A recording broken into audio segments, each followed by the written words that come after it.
নগাঁও জিলাৰ ৰূপেইঘাট সমষ্টিৰ খাটিপাৰা গাঁৱৰ আব্দুল মজিদৰ কন্যা জামিলা খাতুন 8 দিন ধৰি নিৰুদ্দেশ। নগাঁও জিলাৰ ৰূপেইঘাট সমষ্টিৰ অন্তৰ্গত খাটিপাৰা গাঁৱৰ নিবাসী আব্দুল মজিদৰ কন্যা জামিলা খাতুন বয়স 16 বছৰ। যোৱা 27 জানুৱাৰীত ঘৰৰ পৰা ওচৰৰ বেলতলী বজাৰলৈ যাম বুলি ওলাই গৈছিল।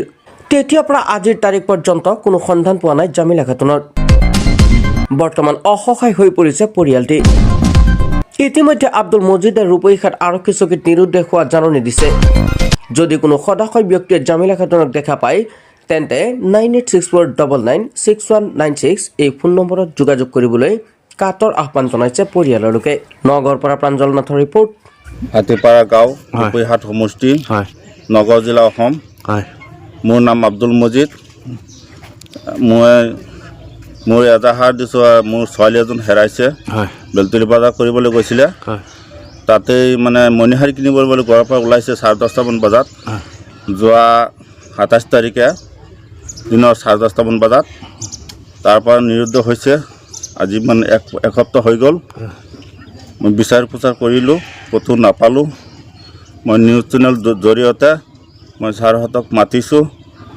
তাৰ গোটেই অসমত যদি য'তেই আছে ভাই ভণ্টি দিনই আছে সকলো মোবাইলে যোৱাৰ পিছত লগে লগে শ্বেয়াৰ কৰিব। আৰু মোৰ ছোৱালীজনী যাতে খবৰ পায় মোৰ স্ক্ৰীণত নম্বৰ দিয়া থাকিব 9864996196 এইটো নম্বৰত কল কৰিলেই আমাৰ লগত যোগাযোগ হ'ব।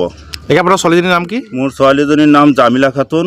বয়স কিমান? বয়স 16 বছৰ 3 মাহ হৈছে। বেলতলী কোন স্কুল তাই পঢ়ি আছে নহয়? বেলতলী হলমাৰী হাইস্কুলত পঢ়ি আছে। ক্লাছ 9ত পঢ়ি আছিলে। হয়, আৰু তাই স্কুল বন্ধ আছিলে। বেলতলী বজাৰত গৈছে, যোৱাৰ পিছতো নাইকিয়া হৈ গ'ল। নহয়, যেতিয়া আপোনাক ঘৰত কৈ গৈছে নে বেলতলী বজাৰ কৰিব? ঘৰত কৈ গৈছে যে আমি মণিহাৰী কিনিবলৈ তাৰ মাকে 50 টকা এটা দিছিলে। সেই তেনেকৈ স্কুল বন্ধ, মই মণিহাৰী কিনি লৈ আহোঁ। আমিও ঘৰত নাছিলোঁ, আমি কামত গৈছিলোঁ। মাইকীজনীও তাৰ বাপেকে ঘৰত গৈছিল কিবা এটা চাৰ্টিফিকেট আনিবৰ কাৰণে। তাৰ পৰা মাজৰ পৰা নাইকিয়া মানে বজাৰত গৈছিলে। কিবা সন্দেহ কৰিছে নেকি আপোনালোকৰ? সন্দেহ আমি কাক ধৰিম, কাক ক'ম? আমিতো কাকো সন্দেহ কৰিব নোৱাৰোঁ এতিয়া। এইটো হয়, এতিয়া আপোনালোকৰ ছোৱালীজনীৰ লগত চিন্তিত হৈ পৰিছে, কাৰণ ছোৱালীজনী ঘৰখনৰ ডাঙৰ ছোৱালীজনী আপোনালোকৰ। খোৱা বোৱাটো নাই, টোপনিটো নাই, এইবোৰ বহুত ওচৰত মানে আমাৰ চিষ্টাৰ হয়। আৰু ইয়াত মানে 27 তাৰিখে নাইকিয়া হৈছে।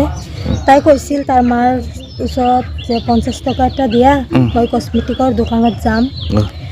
তাৰপিছত 50 টকা লৈ পেলাই তাই বেলতলী বজাৰত গৈছিলে। পিছত তাত 27 তাৰিখে গৈছে, পিছত গৈ পেলাই আৰু মানে ঘৰত অহা নাই। এতিয়া তাই যে নাইকিয়া হৈছে এইটোতো মানে কাৰণ কোনোবাই বিচাৰি পোৱা নাই বা ক'ত গৈছে এইটোও নাজানে। আপোনালোকে যেনেকৈ মানে ভিডিঅ'টো চাই পেলাই মানে শ্বেয়াৰ কৰি পেলাই। সেইটো হয়, আৰু ছোৱালীজনীক লৈ এতিয়া চিন্তিত হৈ পৰিছে মাক বাপেকে, কাৰণে ছোৱালীজনী সৰু, এতিয়া 16 বছৰ হৈছে। আৰু ঘৰ মানুহতে তাইক লৈ বহুত চিন্তিত হৈ পৰিছে। কিয় মানে মোবাইল দিছে নেকি? মোবাইলটো লৈ যোৱা নাই?